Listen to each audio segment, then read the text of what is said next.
আর যে প্রশান্তির জন্য আপনি তার কাছে যাচ্ছেন সেটা তার কাছে নাই। প্রশান্তি আছে কোরআনের কাছে, প্রশান্তি আছে নবীর সুন্নায়, প্রশান্তি আছে আল্লাহর জন্য সেজদায়, তার আল্লাহর জন্য আল্লাহকে স্মরণ করে আপনি কাঁদবেন, প্রশান্তি পাবেন। আল্লাহর জন্য কিছু কাজ করবেন, তার দিনের কোনো খেদমত করবেন, প্রশান্তি পাবেন। আল্লাহর কোরআনের 10টা আয়াত মুখস্থ করেন, মনে এমন শান্তি আসবে যেটা আপনি কোথাও পাবেন না। আমি চ্যালেঞ্জ করে বলছি আপনাকে, আপনি আল্লাহর কিতাবের আজকে গিয়ে 5টা আয়াত মুখস্থ করেন, অর্থটা পড়বেন, কয়েকবার চর্চা করেন, মানুষকে শোনান, আপনি মনে এমন একটা প্রশান্তি পাবেন যেটা পৃথিবীর কোনো জায়গায় পাবেন না। এখানে প্রশান্তি এত এত বেশি মাত্রায় আসবে, যার খবর যদি ওই পশ্চিমারা জানতো তাহলে আমার কলিজায় বোম মেরে উড়িয়ে দিত। কথা বুঝতে পারেন নাই? আল্লাহর পথে চললে যে প্রশান্তিটা পাওয়া যায়, এর খবর যদি ইসলামের শত্রুরা জানতো তাহলে মুসলিমদের কলিজায় পারমাণবিক বোমা মারত। তারা জানে না কি প্রশান্তি এখানে পাওয়া যায়। আপনি যে প্রশান্তির জন্য এখানে যাচ্ছেন এটা ওখানে নাই। কোরআনের কাছে আছে, সেজদায় আছে, নামাজে আছে, তাহাজ্জুদে আছে, আল্লাহর জিকিরে আছে। আর নেককার স্ত্রীর কাছে আপনি প্রশান্তি পাবেন। এটা আল্লাহ আপনাকে গিফট দিয়েছেন। আদম আলাইহিস সালামকে আল্লাহ পাক দিয়েছেন না? তার একাকী বোধ হচ্ছিল জান্নাতে, আল্লাহ পাক সঙ্গিনী সৃষ্টি করেছেন। এখানে আপনি প্রশান্তি পাবেন, বাকিগুলো প্রশান্তির উৎস নয়।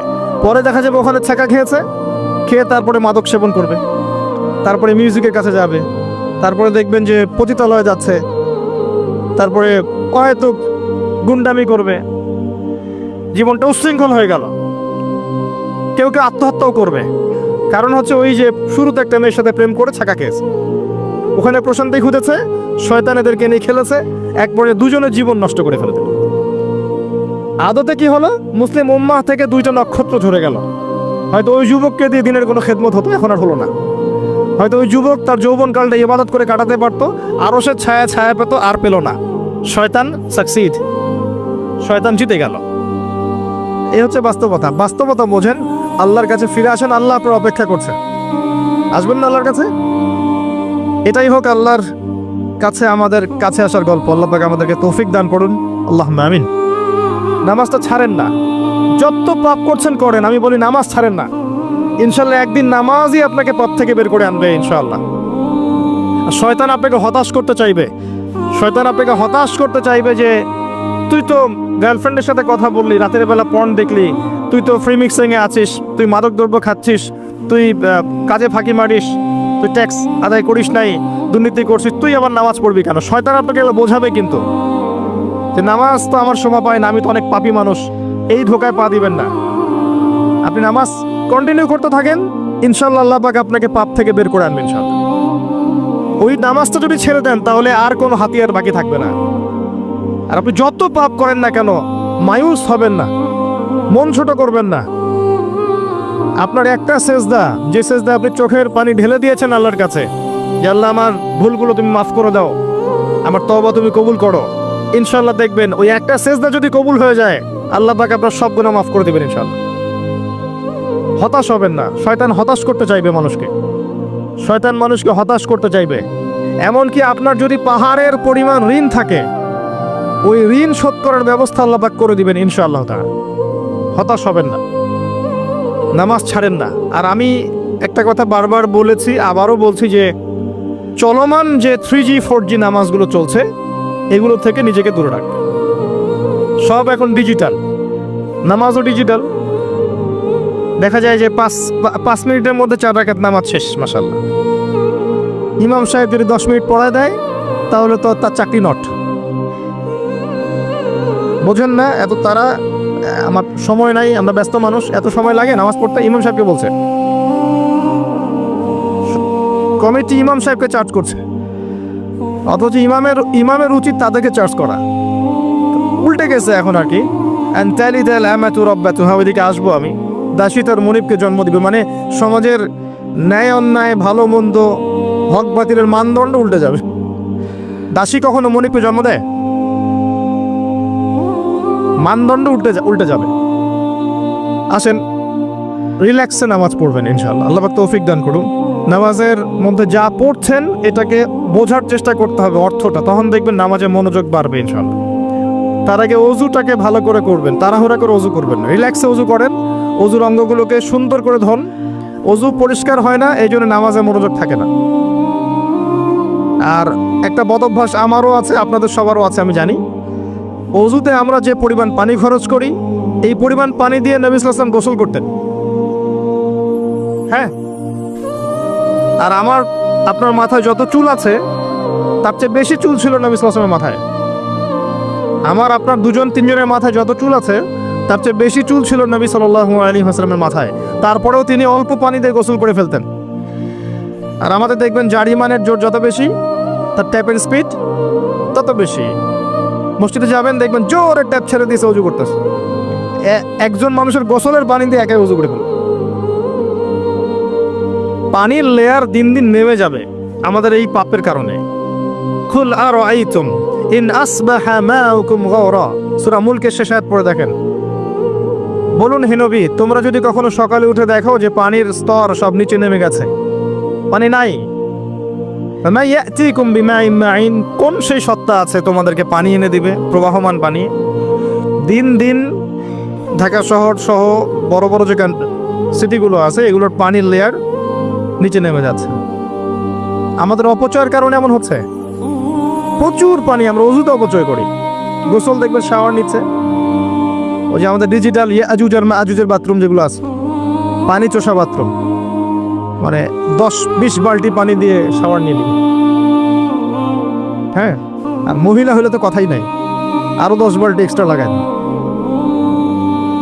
তো সমস্যা, অজু ঠিক করতে হবে, তারপরে সালাতে মনোযোগ বসবে ইনশাআল্লাহ। আল্লাহ পাক আমাদেরকে সালাত বুঝে আদায় করার তৌফিক দান করুন। মনোযোগ চলে যাবে, যাওয়া আসা করবে, মনোযোগ যাওয়া আসা করবেই, কিন্তু মনোযোগ ধরে রাখার চেষ্টা করতে হবে ইনশাআল্লাহ তাআলা। আল্লাহ পাকের ইহসান দান করেন, মনোযোগ বাড়বে ইনশাআল্লাহ আযজা ওয়া জাল্লা। আরেকটা টিপস বলবো, সেটা হলো নামাজে সূরাগুলোর মধ্যে ভেরিয়েশন রাখতে হয়। যেমন প্রতিদিন যদি আপনি একই রকম সূরা পড়েন, আমি নিজেও দেখেছি যে আপনি প্রত্যেক ওয়াক্তেই যদি একই সূরা দিয়ে নামাজ পড়ে থাকেন, দেখবেন মনোযোগটা তুলনামূলক কম পাচ্ছেন। তো এক এক রাকাতে যদি আপনি ভেরিয়েশন নিয়ে আসেন, সূরার মধ্যে ভেরিয়েশন বোঝেন তো, বৈচিত্র্য নিয়ে আসেন, আপনি দেখবেন মনোযোগ বাড়বে। খেয়াল করে দেখেন। এবং তাসবিহ তাহলিল যেগুলো করছেন, এগুলোর অর্থটার দিকে যদি ফোকাস করেন, মনোযোগ কিছুটা হলেও বাড়বে। আরেকটা কাজ করলে মনোযোগ বাড়বে, প্রত্যেক সেজদায় দোয়া করতে পারলে। সেজদা করছেন, শুধু সুবহান রাব্বিয়াল আলা এতটুকু বলে উঠে যাবেন না, কমপক্ষে একটা দুটো দোয়া করেন সেজদায়, কারণ সেজদায় সবচেয়ে বেশি দোয়া কবুল হয়। আল্লাহ রাসূল সাল্লাল্লাহু আলাইহি ওয়াসাল্লাম বলেছেন, বান্দা সেজদায় আল্লাহর যত কাছে থাকে, অন্য কোনোভাবে বান্দা এত কাছে আসতে পারবে না। এবং এখানে তোমরা বেশি বেশি দোয়া করো, নবী সাল্লাল্লাহু আলাইহি ওয়াসাল্লাম বেশি বেশি দোয়া করতে বলেছেন। দোয়ার জন্য হুজুর ডেকে এত খাওয়ানোর দরকার নাই, নিজে দোয়া করা শেখেন, নিজের বাবার জন্য, মায়ের জন্য, আপনার আত্মীয় স্বজনের জন্য, আপনার নিজের জন্য, আপনার স্ত্রী সন্তানের জন্য, সমাজের জন্য, উম্মার জন্য, দেশের জন্য আপনি দোয়া করতে শেখেন। আপনার একটা প্রয়োজন, এই প্রয়োজনটাকে আমি বুঝতে পারবো, ওই আবেগটাকে আমার আসবে। আপনার যেটা প্রয়োজন, আপনার আবেগ আপনার আসবে। আপনার সন্তান অসুস্থ, আমি কি বুঝবো সেই ফিলিংসটা কেমন? আপনি বুঝবেন সেই ফিলিংসটা কেমন। অতএব নিজে আল্লাহর সাথে সম্পর্ক করেন। আর আপনি নিজেকে এত ছোট কেন মনে করছেন? আপনিও আল্লাহর সেই বান্দা, যে বান্দা আমি, যে বান্দা আর 10 জন মানুষ। আল্লাহ পাক আপনাকেও ভালোবাসেন, আল্লাহ পাক অবশ্যই আপনাকে ভালোবাসেন। জীবনের দীর্ঘ সময় পর্যন্ত আপনি আল্লাহকে ডাকেন নাই, আল্লাহ আপনাকে ফেলে দেয় নাই। আল্লাহ আপনাকে খাওয়ান, এখনো পরান, বাঁচিয়ে রেখেছেন, আল্লাহ নিয়ামত দিয়েছেন। আল্লাহ আপনাকে ভালো না বাসলে এমনি করেন? আল্লাহ পাক অপেক্ষা করছেন কবে খালি আপনি আসবেন আল্লাহর কাছে, এসে বলবেন আস্তাগফিরুল্লাহ ওয়া আতুবু ইলাইহি। আল্লাহ পাক অপেক্ষা করে বসে আছেন আপনার জন্য। আপনি কোথায় যাচ্ছেন? ফাআইনা তাযহাবুন। আল্লাহ পাক বলেছেন ফাআইনা তাযহাবুন, কোথায় যাচ্ছ তোমরা? কোথায় যাচ্ছেন? টাকার পিছনে, বাড়ি গাড়ি, স্ট্যাটাস, স্ত্রী সন্তান, ভোগবিলাসের পিছনে? আল্লাহ অপেক্ষা করছেন আপনার জন্য। আসেন, সেজদা করেন, ওয়াসজুদু ওয়াকতারিব, সেজদা করেন, নিকটবর্তী হন। আল্লাহ আপনার জন্য অপেক্ষা করছেন। যাবেন না আল্লাহর কাছে? আল্লাহ পাক সবাইকে আল্লাহর কাছে ফিরে আসার তৌফিক দান করুন। এটাই হোক আমাদের কাছে আসার গল্প, এটাই হোক আমাদের কিসের গল্প? কাছে আসার গল্প। আমাদের জেনার গল্প দরকার নাই, ওদের কাছে জেনা হচ্ছে কাছে আসার গল্প, যার ব্যাপারে আল্লাহ বলেছেন লা তাকরাবু জিনা, ওর ধারের কাছেও যেও না, আর তারা ওইটাকে বলবে কাছে আসার গল্প। ইন্না লিল্লাহি ওয়া ইন্না ইলাইহি রাজিউন। আল্লাহ পাক আমাদের যুবক যুবতীদেরকে হেদায়েত দান করুন, পিতা মাতাদেরকে পরিবারে অনুশাসন বজায় রাখার তৌফিক দান করুন। আমাদের এই কাজগুলোর প্রতিফল কিন্তু আমাদেরকে ভোগ করতে হবে। আমাদের মেয়েদের, আমাদের ছেলেদের, তাদেরকে আমরা কিভাবে বড় করছি এটার হিসেব কিন্তু আমাদেরকে চুকিয়ে দিতেই হবে। পিতামাতাদেরকে বলবো সচেতন হয়ে যান, আল্লাহ পাক তৌফিক এনায়েত করুন, আমিন। আর যারা ওই পথে চলে গেছেন তাদের উদ্দেশ্যে একটা কথা বলবো, সেটা হচ্ছে যে এটা একটা মোহ, একটা ভ্রম। বাস্তবতা হচ্ছে যে আপনাকে প্রতিশ্রুতি দিচ্ছে সে আপনাকে অনেক ভালোবাসে, আদতে সে আপনাকে ভালোবাসে না। আদতে সে আপনার অবস্থানকে ভালোবাসে। আপনি আজ হোক আর কাল হোক এটা বুঝতে পারবেন যে সে আপনাকে ভালোবাসে না, আপনার অবস্থানকে ভালোবাসে।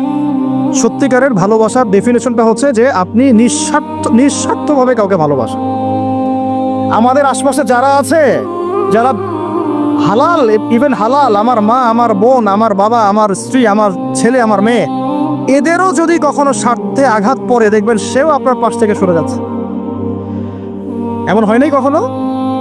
আপনার বন্ধু, আপনার ব্যবসা পার্টনার, আপনার বস, আপনার কলিগ, ওদের স্বার্থে আঘাত হলে ওরাও সরে যাচ্ছে পাশ থেকে, জিগরি দোষ সরে গেল পাশ থেকে, হয় না এমন? ভালোবাসা দুই প্রকার। বলেন কয় প্রকার? আমার সাথে বলেন, এখানে শেষ করে দিব 10টা মিনিট। ভালোবাসা কয় প্রকার? একটা হচ্ছে নিঃস্বার্থ ভালোবাসা।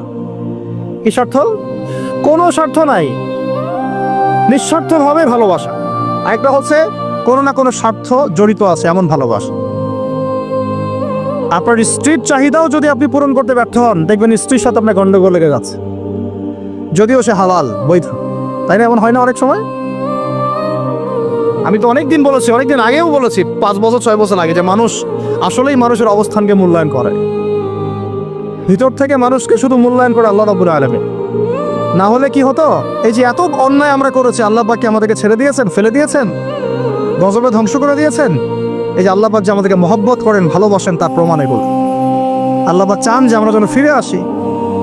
আল্লাহ পাক বলছে সারা দুনিয়ার সমান গুনাহও যদি সে করে ফেলে, আসমানের সমানও গুনাহ করে ফেলে, খালি তওবা করে ফিরে আল্লাহকে বলবে আস্তাগফিরুল্লাহাল্লাযী লা ইলাহা ইল্লা হুয়াল হাইয়ুল কাইয়্যুম ওয়া আতুবু ইলাইহি।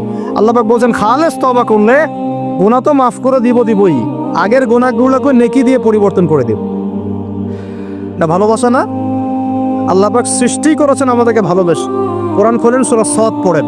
সূরা সাদের মধ্যে দেখবেন আল্লাহ বলছেন খালাকতু বিয়াদি মা মানাআকা আল্লা তাসজুদা খালাকতু বিয়াদাই, মানে তুমি ইবলিস কেন তাকে সিজদা করলে না যাকে আমি নিজ হাতে সৃষ্টি করেছি? এটা মহব্বতের বহিঃপ্রকাশ না? আল্লাহ আমাদেরকে নিজ হাতে সৃষ্টি করেছেন। আল্লাহ পাকের হাত কেমন এটা আমরা ব্যাখ্যা করতে যাব না। এর হাতের অর্থ কি সেটাও ব্যাখ্যা করার, তাওয়িল করার দরকার নাই। কোরআনে আসছে যেভাবে সেভাবে আমরা ঈমান রাখবো, ঠিক আছে ভাই? এখানে আবার অনেক তালবুল বাগায় ফেলে এবং বিভ্রান্ত হয়ে যায়, এদিকে যাওয়ার দরকার নাই। এখানে বোঝানো হচ্ছে আল্লাহ রাব্বুল আলামিন আমাদেরকে মহব্বত করে সৃষ্টি করেছে। এই পুরো সৃষ্টি জগৎটাই তো আল্লাহর মহব্বতের বহিঃপ্রকাশ। সবকিছু এত নিপুণভাবে চলতেছে, এটা মহব্বতের বহিঃপ্রকাশ না? আমি আপনাদেরকে নিয়ে যদি কোনোদিন কক্সবাজারের সৈকতে তারা দেখাতে পারতাম, তাহলে আমি বুঝাইতে পারতাম আপনাদেরকে যে এই মহাবিশ্বটা ঠিকই আছে কিভাবে। তারার মধ্যে একটা গাণিতিক ক্যালকুলেশন আছে যেটা সবাই জানে না। যারা একটু অ্যাস্ট্রোনমি নিয়ে পড়াশোনা করেছে তারা জানে। আপনার মানে মাথার বিবেকই উল্টায় যাবে যে এত সূক্ষ্মভাবে কিভাবে আল্লাহ রাব্বুল আলামিন এই মহাবিশ্ব সৃষ্টি করলেন। এক চুল এদিক ওদিক হলে পুরো বিশ্ব কায়নাত ধ্বংস হয়ে যাইত। এটা কি আল্লাহ পাকের মহব্বতের বহিঃপ্রকাশ না? আল্লাহ পাক তো বরং বলেছেন পুরো সৃষ্টি পরিবারটাই আল্লাহর আল্লাহর পরিবারের অন্তর্ভুক্ত, সুবহানাল্লাহ। এমনকি আল্লাহ পাক আমাদেরকে বলেছেন তোমরা জমিনবাসীর সবার উপর রহম করো, ইরহামু মান ফিল আরদ ইয়ারহামুকুম মান ফিস সামা। তোমরা সবার উপর রহম করো, দয়া করো। দয়া রহম এটা তো মহব্বতের একটা অংশ। তোমরা সবার উপর দয়া করো, রহম করো, মহব্বত করো। এটা কি হবে? তাহলে আল্লাহ পাক আসমানে যিনি আছেন আল্লাহ পাক তোমাদের উপর রহম করবেন ইনশাআল্লাহ। আমরা সেই মহান সত্তার ভালোবাসার থেকে বের হয়ে হারাম এই যৌন ভালোবাসার দিকে যাওয়ার চেষ্টা করেছি। আসলে এটা ভালোবাসা না, যৌনতা। এর দিকে যাওয়ার জন্য এইসব করছি। আল্লাহ পাক আমাদেরকে মাফ করে যেন হেদায়েত দান করে। আল্লাহ পাক কত ভালোবাসেন এটা নিয়ে বলতে গেলে আজকে রাত শেষ হবে। দেখেন আল্লাহ রাব্বুল আলামিন আদম আলাইহিস সালামকে সৃষ্টি করেছেন, করে সমস্ত নাম শিক্ষা দিয়েছেন। নাম মানে হলো ইলম। নাম মানে কি? ভালো না বাসলে আল্লাহ পাক কাউকে সবচেয়ে সেরা কিছু দান করেন? সূরা 3 আল্লাহ পাক কি বলেছেন? ওয়া তিন ওয়া যাইতুন, এগুলো শপথ করে লাকাদ খালাকনাল ইনসানা ফি আহসানি তাকওয়িম, মানুষকে সবচেয়ে শ্রেষ্ঠ কাঠামো আল্লাহ পাক দিয়েছে, দেন নাই? তো কাউকে যদি মহব্বত না করা হয়, তাকে আপনি সবচেয়ে সেরাটা কি দিতে পারবেন? আল্লাহ পাক আমাদেরকে মহব্বত করেন, ভালোবাসেন, এবং আল্লাহ চান আমরাও যেন তাকে মহব্বত করি, তাকে ভালোবাসি। এবং আমরা যদি কাউকে ভালোবাসি, আল্লাহর জন্য ভালোবাসবো। কাউকে ঘৃণা করি, আল্লাহর জন্য ঘৃণা করব। মহব্বত আল্লাহর জন্য, ঘৃণাও কার জন্য? আল্লাহর জন্য। আল্লাহ পাক সমস্ত ইলম শিক্ষা দিলেন, এটা কি ভালোবাসার বই প্রকাশ না? নূহ আলাইহিস সালামের কওম দীর্ঘদিন আল্লাহর কথা শোনে না, আল্লাহ পাক সবর করলেন, ধৈর্য ধরলেন, গজব দিলেন না, শেষ পর্যায়ে গিয়ে আযাব দিয়েছেন। এই যে আল্লাহ পাক সুযোগ দেন, সময় দেন, এটা কি আল্লাহ পাকের ভালোবাসা, দয়া না? এরকম প্রত্যেকটা কওমের ক্ষেত্রে হয়েছে। আমি তো ফিল করলাম এই ভালোবাসা নিয়ে ঘাটাঘাটি করতে গিয়ে যে আসলে আল্লাহ পাক যে আমাদেরকে সবচেয়ে বেশি মহব্বত করেন, তার সবচেয়ে বড় নিদর্শন কি জানেন? আমাদের কাছে আল্লাহ রাব্বুল আলামিন আল কোরআনের মধ্যে কিতাব নাজিল করেছেন, আর আমাদেরকে আল্লাহ পাক নবী মুহাম্মদ সাল্লাল্লাহু আলাইহি ওয়াসাল্লামের উম্মত বানিয়েছেন। আল্লাহ পাক যে নবী মুহাম্মদ সাল্লাল্লাহু আলাইহি ওয়াসাল্লামকে এই দুনিয়াতে পাঠিয়েছেন না, এটাই সবচেয়ে বড় মহব্বত, সবচেয়ে বড় রহমত। কারণ তার সুন্নতে এমন কিছু নাই যেটা আপনি খুঁজে পাবেন না। আর তিনি আমাদেরকে যে মহব্বত করতেন, মুহাম্মদ সাল্লাল্লাহু আলাইহি ওয়াসাল্লাম আমাদেরকে যে মহব্বত করতেন, তিনি আমাদেরকে বলতেন যে আমরা তার ভাই। আমরা তার কি ভাই? মানে কি মায়ের পেটে ভাই? এটা বোঝানো হয় নাই।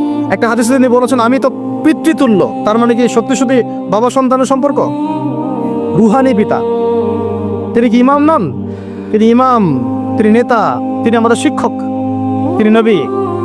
তো তিনি আমাদেরকে যে মহব্বত করতেন, তিনি একদিন বলছিলেন নবী সাহাবীদের সামনে, কাশ আমি যদি আমার ভাইদেরকে দেখতে পেতাম। সাহাবীরা বলছেন ইয়া রাসূলুল্লাহ, আমরা কি আপনার ভাই না? তখন নবীজি বলছেন না, তোমরা আমার সাহাবী, আমার ভাই তারা যারা আমাকে না দেখেই আমার প্রতি ঈমান নিয়ে আসবে। প্রত্যেক নবীকে আল্লাহ পাক একটা দোয়া করার চান্স দিয়েছে। কয়টা ভাই?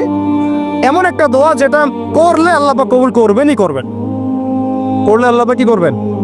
অবশ্যই কবুল করবেন। নবী সাল্লাল্লাহু আলাইহি ওয়াসাল্লাম বলছেন যে সমস্ত নবী এই দোয়াটা পৃথিবীতে করে ফেলেছে, আমি এই দোয়াটাকে মুলতবি রেখেছি যে কাল কিয়ামতের মাঠে আমি আমার উম্মতের জন্য সুপারিশ করব ইনশাআল্লাহ। এবং নবী সাল্লাল্লাহু আলাইহি ওয়াসাল্লামের সুপারিশে বহু কবিরা গুনাহগার মুসলমান যারা জাহান্নামের ফয়সালা হয়ে গেছে, তাদেরকে আল্লাহ পাক কিছুটা শাস্তি ভোগ করালে হলেও আবার জান্নাতে নিয়ে আসবে ইনশাআল্লাহ। তো তিনি আমাদেরকে মহব্বত করেন না? করতেন না? চিন্তা করে তাহলে আমরা তার দিনকে কি মহব্বত করলাম, আমরা তার হুকুম হাকামের বিধিবিধান সুন্নতে কি মহব্বত করলাম, চিন্তা করেন।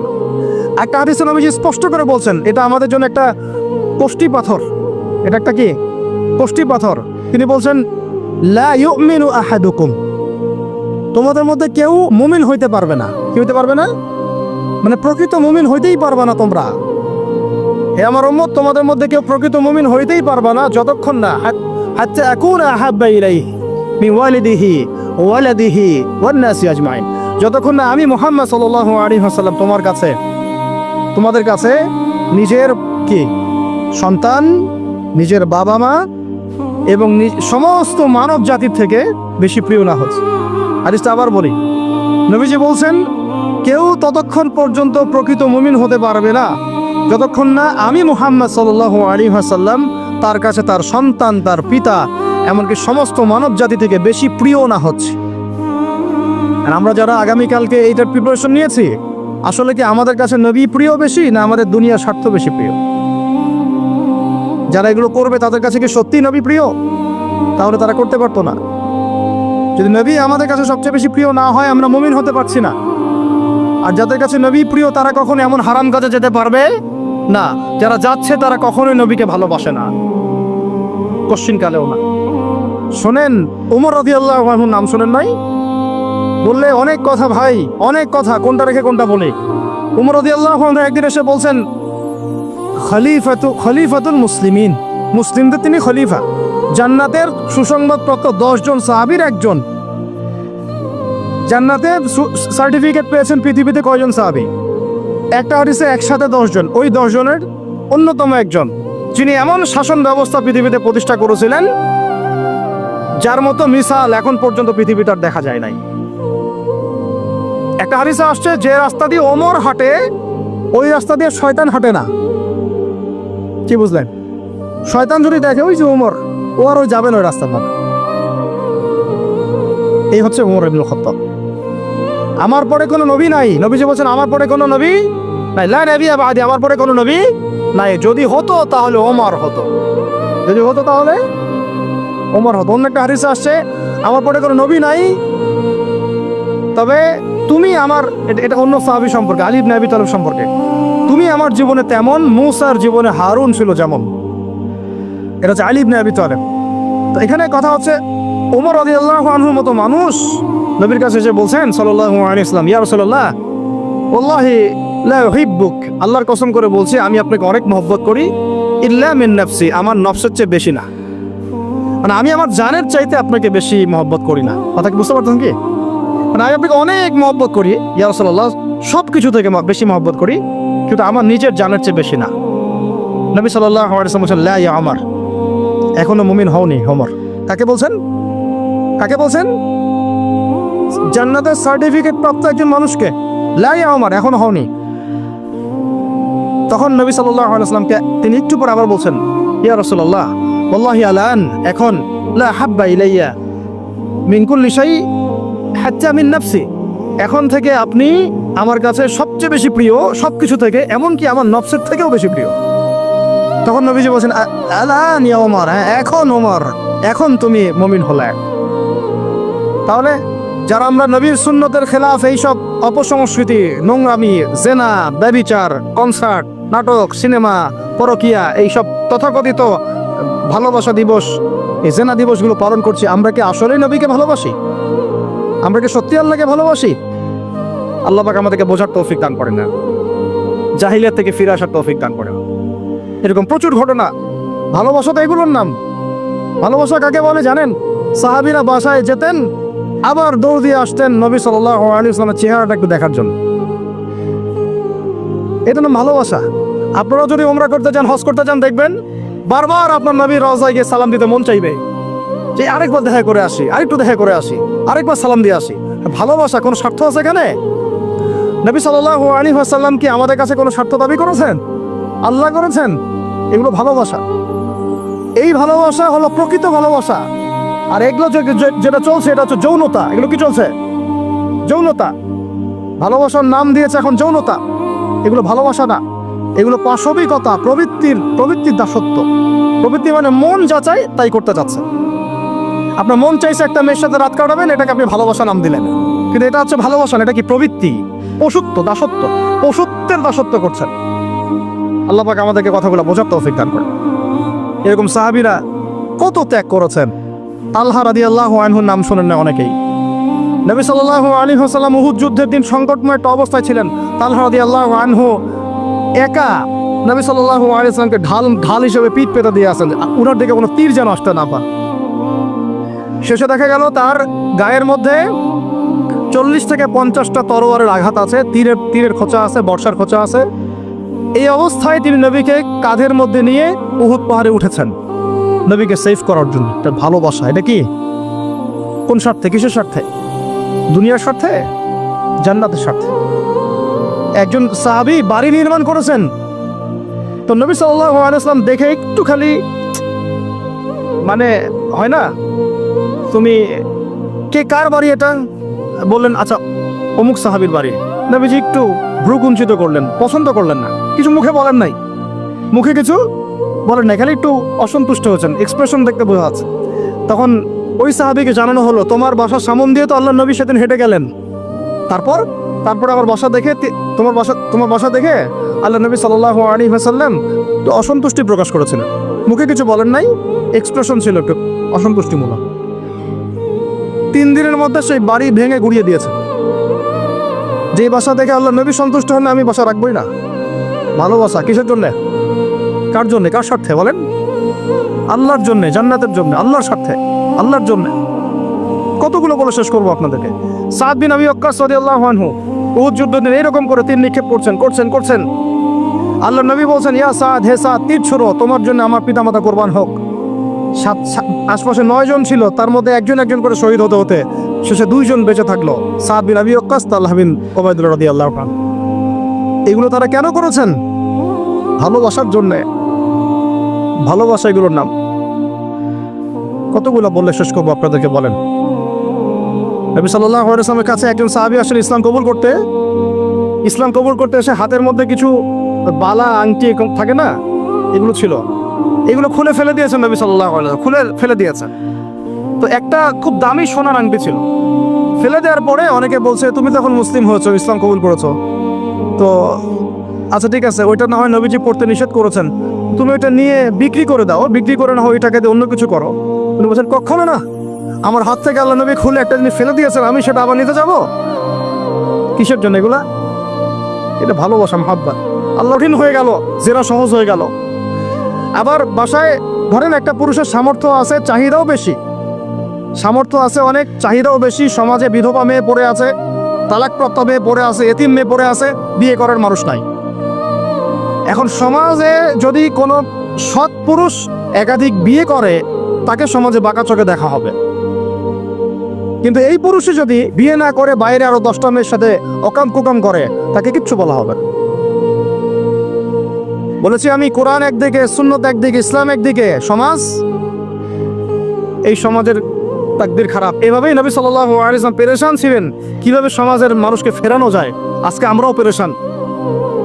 আল্লাহ পাক সবার আগে আমাকে ইসলাহ দান করেন, আমার পরিবারকে দান করেন, আমাদের প্রত্যেক দিনই ভাই বোনকে দান করেন এবং ইস্তেকামত দান করেন। আল্লাহুম্মা সাব্বিতনা ওয়াজআলনা হাদিয়ান ওয়া মাহদিয়া, আমিন ইয়া রাব্বাল আলামিন। তো এখন কথা হচ্ছে, এগুলো চলছে আমাদের চোখের সামনেই, কিন্তু দেখেন প্রিয় ভাইয়েরা, আল্লাহ পাক শাস্তি বলেছেন 100 বেত্রাঘাত। কেউ যদি আবার বিবাহিত হয়ে এই কাজ করে, জেনা করে, তাহলে তার শাস্তি কি বলেছেন? বলা হয়েছে কোমর পর্যন্ত মাটিতে পুঁতে ফেলে তাকে পাথর নিক্ষেপ করে হত্যা করতে হবে। এটা কোরআন এবং হাদিসের শাস্তি। আর আমরা কি করছি দেখেন। আমি 2টা হাদিস বলি আপনাদেরকে, শোনেন, ইয়াংরা শোনেন। এই 2টা হাদিস আজকে ভুলবেন না। আলোচনা অনেক লম্বা হচ্ছে, তো অনেক কিছু ভুলে যেতে পারে, এই 2টা হাদিস ভুলেন না। একটা হচ্ছে 3 জন ব্যক্তি একবার একটা গুহায় আটকা পড়ছে। 3 জন বন্ধু বা ভাই তার একটা গুহার মধ্যে আটকা পড়ে গেছে। ঝড় হচ্ছে, গুহার মুখটা বন্ধ হয়ে গেছে পাথর দিয়ে, বের হওয়ার কোনো জায়গা নাই। এখানে নিশ্চিত মৃত্যু, কোনো সুযোগই নাই বাঁচার।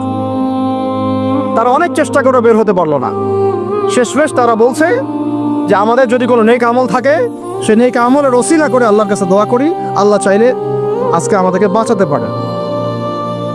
একজন বলছে, আল্লাহ, আমার মা ছিল, পিতামাতা ছিল, তো মাকে আমি দুধ পান না করি আমার সন্তানদেরকে কখনো খাওয়াতাম না। একদিন গিয়ে দেখি যে মা ঘুমিয়ে গেছে, আমার বাচ্চারা কান্নাকাটি করছে, তবু আমি আমার বাচ্চাকে কান্না অবস্থায় রেখেছি, মাকে খাওয়াই নাই, ওদেরকে খাওয়াই নাই। আগে মাকে খাওয়াইছে, তারপর ওদেরকে খাওয়াইছে।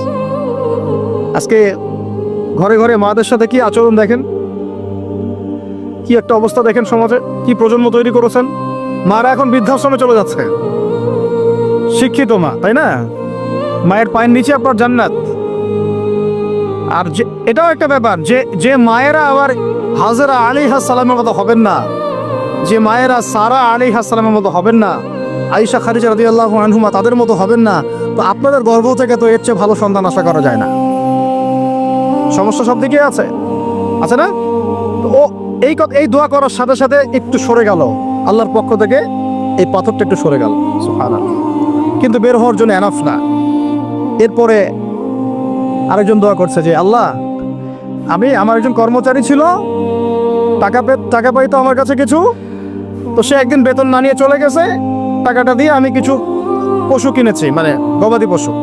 এই গবাদি পশু 2টা থেকে 4টা, 4টা থেকে 8টা হতে হতে অনেকগুলো হয়েছে। একদিন অনেক দিন পর সে আসছে, এসে বলছে আমার টাকা দাও।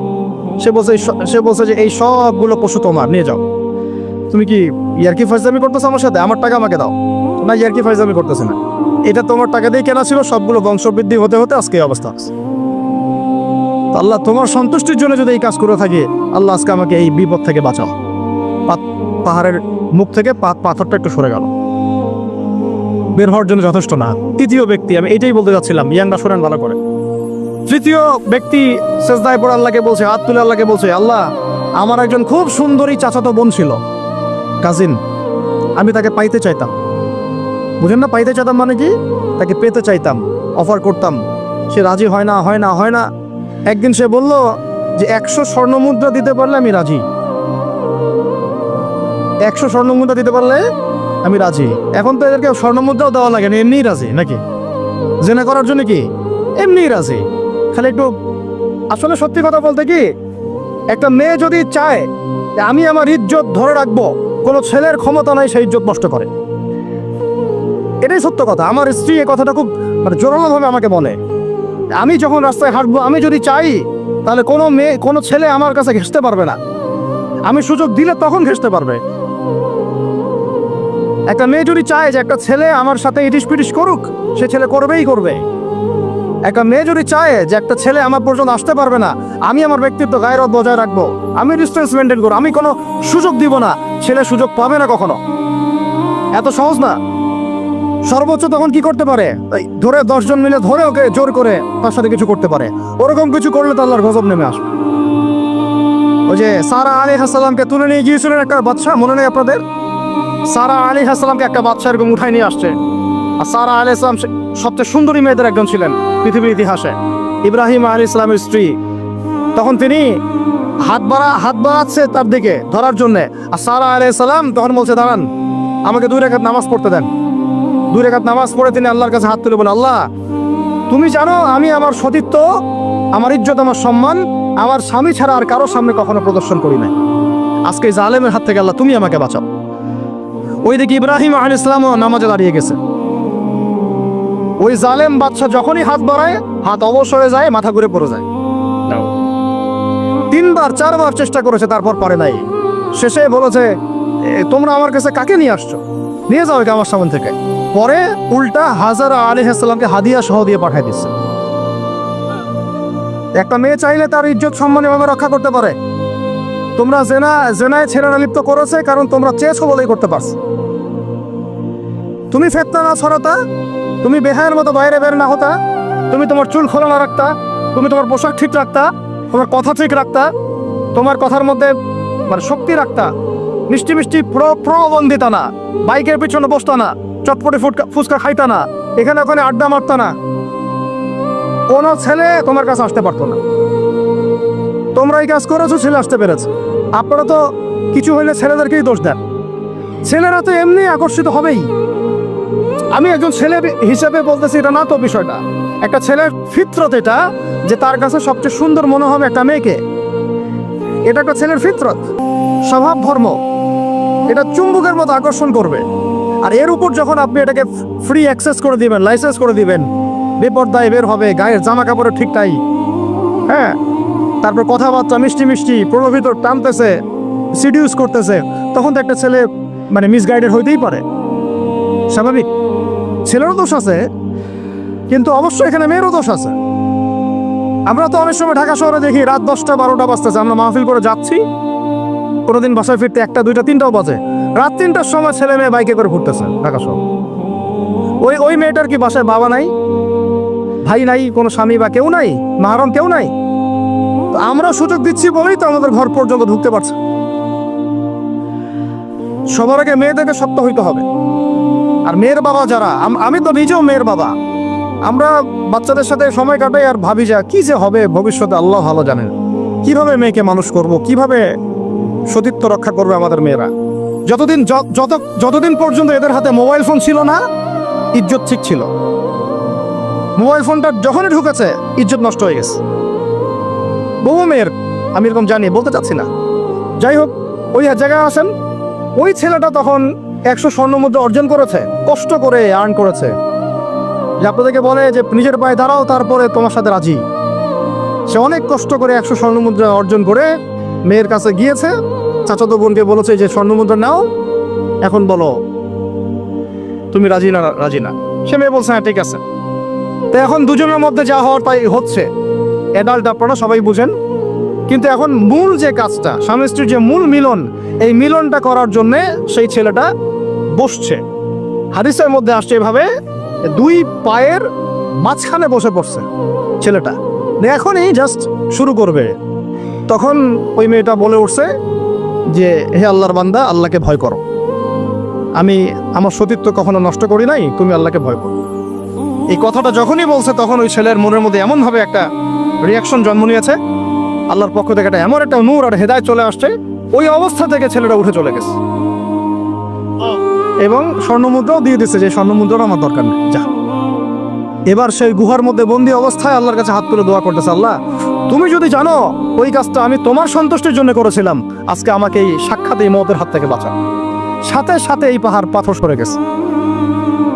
এই হাদিসটা আমি এই কারণে বললাম, যদি আমি জিনা থেকে বেঁচে থাকতে পারি, ইনশাআল্লাহ তাআলা আল্লাহ পাক সাক্ষাৎ মৃত্যুর মতো এই আযাব থেকেও, বিপদ থেকেও আল্লাহ বাঁচাতে পারেন। এটা একটা হাদিস, সবাই মনে রাখবেন। দ্বিতীয় একটা বলি, এটা আমাদের সব বিবাহিতদের জন্য। আজকে তো বিবাহিতরাও অভাব নাই, আর আমি আশ্চর্য হয়ে যাই যে বিবাহিত একটা ছেলে, বিবাহিত একটা পুরুষ তার স্ত্রীকে এভাবে বেহায়ার মতো কিভাবে সবার সামনে শো করতে পারে। বিয়ে আপনি করলেন, মোহর আপনি দিলেন, সম্পদ আপনার, তার সতীত্ব আপনার, তার সম্ভ্রম আপনার, আপনি নিজে কেন ওকে এভাবে সবার সামনে উত্থাপন করতেছেন? টিকিট আপনি কাটলেন, সিনেমা সবাই দেখবে, ব্যাপারটা এরকম। কি অবস্থা! আবার কোন কোন ঘরে দেখা যায় স্বামীরা কন্ট্রোল করতে চাচ্ছে, কিন্তু মেয়ে বা স্ত্রী কন্ট্রোলে থাকতে চায় না। স্বামীকে বলে তুমি বেশি হুজুর হয়ে গেছো, বেশি বেশি হুজুর হয়ে গেছো। এই যুগে চলে, এটা আধুনিকতার মডার্ন যুগ। এই করতে করতে আমাদের সমাজে পরকীয়া ছড়ায় পড়ছে। এখন এই পরকীয়া বলতে কি হাদিসটা কথা মাথা আসছে। আল্লাহর নবী সাল্লাল্লাহু আলাইহি ওয়াসাল্লামের একজন সাহাবী, মহিলা সাহাবী, কি সাহাবী বলেন? এরকম ঘটনা দুই একটা ঘটেছে, আমি একটা বলতেছি খালি। মদিনা মহিলা সাহাবী কোনো একভাবে এরকম একটা অঘটন ঘটে গেছে। মানুষ তো হতে পারে, মানুষ তো পাপ করবে, তাই না? হতে পারে। এখন তিনি গর্ভবতী হয়ে গেছেন। নবী সাল্লাল্লাহু আলাইহি ওয়াসাল্লামের কাছে এসে বলছেন, ইয়া রাসূলুল্লাহ তাহহিরনি, আমাকে পবিত্র করেন, আমি অনেক বড় অন্যায় করে ফেলেছি। নবী সাল্লাল্লাহু আলাইহি ওয়াসাল্লাম মুখ ঘুরিয়ে নেন, মুখ ঘুরিয়ে নিয়ে বলেন যে বাসায় যাও, তওবা করো, আল্লাহ মাফ করে দিবে। নবীজি শুনতে চাচ্ছেন না, কারণ শুনলে কোর্টে মামলা আসলে তো বিচার করতে হবে। তিনি বলছেন যে বাসায় যাও, বাসায় যা আল্লাহর কাছে ইস্তেগফার করো, আল্লাহ মাফ করে দিবে। আবার এদিক দিয়ে ঘুরে আস, ইয়া রাসূলুল্লাহ আমাকে পবিত্র করেন, আমি অন্যায় করে ফেলেছি। এভাবে কয়েক দফার পরে নবীজি বলছেন, তুমি কি অন্যায় করেছো? এমন কোন কাজ কি তুমি করেছো? সুরমা দানিতে সুরমা নেয়ার সময় আমরা যেভাবে নেই, এরকম কোন কাজকে তুমি করেছো? মানে উনি শব্দটা উচ্চারণ করলেন না মুখ দিয়ে, একটা এক্সাম্পল মিসাল দিয়ে বুঝালেন, তুমি কি এরকম কোনো কাজ করেছো? অ্যাডাল্ট্রি কোনো কাজ করেছো? তো তিনি বলছেন, হ্যাঁ আমি গর্ভবতী হয়েছি। নবী সাল্লাল্লাহু আলাইহি ওয়াসাল্লাম আমার বিচার করে দেন। তিনি বলছেন যে বাসায় যাও, আগে সন্তান জন্ম দাও, তারপরে দেখা যাবে। সন্তান জন্ম হলো, সেই মহিলা আবার এসেছেন, সাহাবী, ইয়া রাসূলুল্লাহ আমার বিচার করে দেন। বলছেন সন্তান জন্ম হয়েছে, হ্যাঁ। এখন সন্তান কি করে? দুধ পান করাও, 2 বছর দুধ পান করাও, তারপরে বিচার করে দেব। 2 বছর দুধ পান করা শেষ, সন্তান এখন শক্ত খাবার খেতে পারে, কোলে করে সন্তানকে নিয়ে আসছেন। নবী সাল্লাল্লাহু আলাইহি ওয়াসাল্লামকে বলছেন যে ইয়া রাসূলুল্লাহ, এই যে আমার বাচ্চা দেখেন খেতে পারে, এখন একে আমার বিচার করে দেন। দেখেন তাদের পরকালের কনসেপ্টটা কেমন ছিল, তাদের পরকালের চেতনা কেমন ছিল। এবার নবী সাল্লাল্লাহু আলাইহি ওয়াসাল্লাম বলেন, তোমাদের মধ্যে কে আছো এই বাচ্চার দায়িত্ব নিতে পারো? একজন আনসারী সাহাবী বলছেন আমি। বাচ্চা তার কোলে দিলেন, দিয়ে বলেন এই তাকে নিয়ে যাও, নিয়ে গিয়ে অমুক জায়গায় নিয়ে তাকে রজম করো। কি করো? রজম মানে কি ভাই? কোমর পর্যন্ত মাটিতে গেঁথে দিয়ে পাথর নিক্ষেপ করে, এই রজম করতে গিয়ে তার গা থেকে রক্ত ফিনকি বের হয়ে কোনো একজন সাহাবীর, সম্ভবত খালিদ ইবনে ওয়ালিদ রাদিয়াল্লাহু আনহুর জুব্বার মধ্যে গিয়ে লেগেছে। তো তিনি কিছুটা তাচ্ছিল্যের স্বরে একটা বাক্য প্রয়োগ করেছেন যে ছি, এটা কেমন হলো? হ্যাঁ, মানে কিছু বলেন নাই, জাস্ট একটা রিয়াকশন দিয়েছেন যে এত। নবী সাল্লাল্লাহু আলাইহি ওয়াসাল্লাম এই কথাটাই বলতে চাচ্ছি আমি। তিনি বলেছেন, হে খালিদ, তুমি থামো, তুমি তাকে এভাবে করো না, আন্ডারস্টিমেট করো না। এই নারী এই অপরাধ করার পরে যে পরিমাণ ইস্তেগফার করেছে, আল্লাহর কাছে তওবা করেছে, তার একার তওবা যদি মদিনাবাসীর মধ্যে ভাগ করে দেওয়া হয় তাও কম হবে। এই ঘটনা একটা ঘটেছে, আরেকজন সাহাবীর সাথে ওই ঘটনা ঘটেছে, পুরুষ সাহাবী। নবীজি বলেছেন তোমরা তাকে তাচ্ছিল্য করো না, কারণ আমি দেখছি সে এখন জান্নাতে সাঁতার কাটতেছে। আর আমরা এই যে পরকিয়া, দেখেন পরকিয়া করলে, পরকিয়ার মাধ্যমে কেউ যদি ব্যভিচার করে ফেলে, নাউজুবিল্লাহ আউযুবিল্লাহ, তাহলে এই পৃথিবীতে বাঁচার অধিকারটা সে হারায় ফেলে। পৃথিবীতে কি হয়, বাঁচার অধিকারটা সে হারায় ফেলে। ঠিক কেউ করে এই পৃথিবীতে বাঁচার অধিকারটা সে হারায় ফেলে। নবীজি স্ট্রেট বলেছেন ফাকতুলুল ফাইলা ওয়াল মাফউল বিহি, যে কর্মে যার সাথে করা হবে দুটাকেই ফেলো। কেউ যদি ধর্ষণ করে বাঁচার অধিকারটা হারায় ফেলে। কিছু পাপ আছে যেগুলো করলে তওবা ইস্তেগফার করা যায়, আল্লাহ হয়তো মাফও করে দিবেন, কিন্তু পৃথিবীতে বাঁচার অধিকারটা মানুষ হারায় ফেলে। এইটাকে আমরা এইভাবে প্রমোট করতেছি এখন। কে কে এগুলো নিয়ে মানে ফিকির করে এখন, মনে করে যেটা তো আধুনিকতা। অনেকে ওয়াইফ, একটা শব্দ আছে ওয়াইফ সুইপিং, একজনের ওয়াইফকে আরেকজনকে দিবে, ওর ওয়াইফকে সে নিবে, রাগ কাটাবে, নাউজুবিল্লাহ। এটা পশ্চিমা সভ্যতা থেকে আসতেছে, জানেন। চোখ কান খোলা রাখেন, আমরা নিজের অনেক ধার্মিক সাজার চেষ্টা করতেছি, কিন্তু সমাজটা নষ্ট হয়ে যাচ্ছে। এটাকে সংস্কার করার দায়িত্ব আমাদের। এর উপরে তো আবার বাণিজ্য আছে, মানে এটা তো বাণিজ্যিক একটা প্ল্যাটফর্ম হয়ে গেল। যত বেশি পারো বাণিজ্য করো, এটা উপলক্ষে অমুক ছাড়, এইটা উপলক্ষে তমুক, এইটা উপলক্ষে অমুক নাটক, এটা উপলক্ষে অমুক গান, এই উপলক্ষে অমুক সিরিয়াল, এই উপলক্ষে অমুক টেলিফিল্ম। এই যে বাণিজ্য, এগুলো কিন্তু কর্পোরেট জগতে যারা থাকে, এই কর্পোরেট সেকশনে মানুষের একটা বাণিজ্য, একটা দিবসকে উৎসব কেন্দ্র করে বিশাল একটা বাণিজ্য করে আপনার ঈমান আমল কোথায় যায়, যাক ওর পকেটে টাকা আসলেই হই। আল্লাহ রাব্বুল আলামিন আমাদের সবাইকে এই চলমান জাহেলিয়াতগুলোর বাস্তবতা বোঝার তৌফিক দান করেন। অনেক কথা ভাই, বলতে গেলে অনেক কথা, আর একদিন আর কথা বলবো। আমরা দোয়া করি আল্লাহ পাক কক্সবাজার এলাকায় এমন একটা দিনের মার্কাজ আমাদেরকে করার তৌফিক দান করেন, যেখান থেকে ইনশাআল্লাহ দিনের আলো পুরা কক্সবাজার সহ পাহাড়ি পার্বত্য এলাকা ছড়িয়ে পড়বে ইনশাআল্লাহ। সমাজ সংস্কার না করতে পারলে আমরা বাঁচতে পারবো না। আপনাদের মধ্যে যাদের সামর্থ্য আছে, কেউ জমি দিয়ে হলে সাহায্য করেন, কারো যদি সামর্থ্য থাকে অর্থ দিয়ে হেল্প করেন, কারো বুদ্ধি আছে বুদ্ধি দিয়ে, পরামর্শ দিয়ে সহযোগিতা করেন। দিনের স্বার্থে, আল্লাহর জন্য, তার রাসূলের দিনকে টিকিয়ে রাখার স্বার্থে, সমাজের জাহিলিয়াতগুলো দূর করার স্বার্থে দিনই মার্কাজগুলো প্রতিষ্ঠা করার কোনো বিকল্প নাই। অযথা একদিনের মাহফিল দিয়ে আমি আসলাম চলে গেলাম, 1 বছর আপনার সাথে আমার দেখা নাই, দিয়ে আপনি সমাজ সংস্কার করতে পারবেন না। এভাবে দিন কায়েম হয় না। ইকামতে দিন অনেক কঠিন বিষয়।